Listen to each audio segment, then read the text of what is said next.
Friends, welcome back to our channel Siri from Rayalaseema. ఇవాళ నేను చూపించబోతున్న recipe వచ్చేసి జీరా రైస్ అండి. ఇది వెజ్ కర్రీలోకైనా ఏ నాన్ వెజ్ కర్రీలోకైనా సూపర్గా సెట్ అవుతుంది. సో మన ఛానల్ని ఎవరైనా ఫస్ట్ టైం చూస్తున్నట్లయితే ప్లీజ్ సబ్స్క్రైబ్ చేసుకోండి. ఇంకా ప్రాసెస్ అయితే స్టార్ట్ చేసేద్దాం.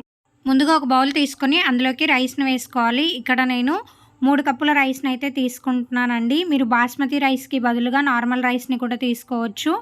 ఒక 2 సార్లు నీళ్లు పోసి శుభ్రంగా కడిగి తీసుకోవాలి. ఇప్పుడు ఎసురుని వేసుకోవాలండి. ఇక్కడ నేను 1 కప్పు బాస్మతి రైస్కి 1.5 కప్పు నీళ్ళను అయితే ఎసురుగా వేసుకుంటున్నానండి.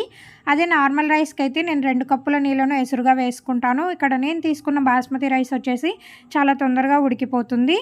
ఇందులోనే రుచికి సరిపడా ఉప్పును వేసి రైస్ని ఉడికించుకోవాలి. చూడండి, రైస్ అనేది చాలా పొడి పొడిగా ఉడికిపోయింది. ఇప్పుడు ఫ్యాన్ కింద పెట్టి చల్లారబెట్టుకోవాలి. మొత్తం అంతా పొడి పొడిగా కలుపుకొని పక్కకు పెట్టుకోవాలి. నెక్స్ట్ ఒక కడాయిని పెట్టుకొని 2 స్పూన్స్ ఆయిల్ వేసుకోవాలి. హీట్ అయ్యాక 1.5 స్పూన్ జీలకర్ర, 3 ఎండుమిర్చి, అలాగే ఒక 2 పచ్చిమిర్చిని ఇలా కట్ చేసుకొని వేసుకొని మొత్తం అన్నింటినీ బాగా ఫ్రై చేసుకోవాలి.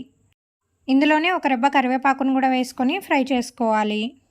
ఇప్పుడు ఇందులోకి మనం ముందుగా ఉడికించి చల్లార్చి పెట్టుకున్న రైస్ని వేసుకోవాలి. వేసుకున్న తర్వాత మొత్తం అంతా ఒకసారి బాగా మిక్స్ చేసుకోవాలి. రుచి చూసి ఉప్పు ఏమైనా తక్కువ అయితే కొంచెం లైట్గా ఉప్పుని యాడ్ చేసుకొని మొత్తం అంతా ఒకసారి బాగా కలుపుకోవాలి. ఇంకా లాస్ట్లో కొంచెం కొత్తిమీరని చల్లుకొని మొత్తం అంతా ఒకసారి బాగా కలిపేసుకొని ఇక దింపేసుకొని సర్వ్ చేసేసుకోవచ్చు. ఇక మన వేడివేడి జీరా రైస్ అయితే రెడీ అయిపోయిందండి. ఏ గ్రేవీ కర్రీలోకైనా సూపర్గా ఉంటుంది. సో తప్పకుండా ట్రై చేయండి. ట్రై చేసిన తర్వాత కమెంట్ బాక్స్లో నాతో షేర్ చేసుకోండి రెసిపీ మీకు ఎలా వచ్చింది అని.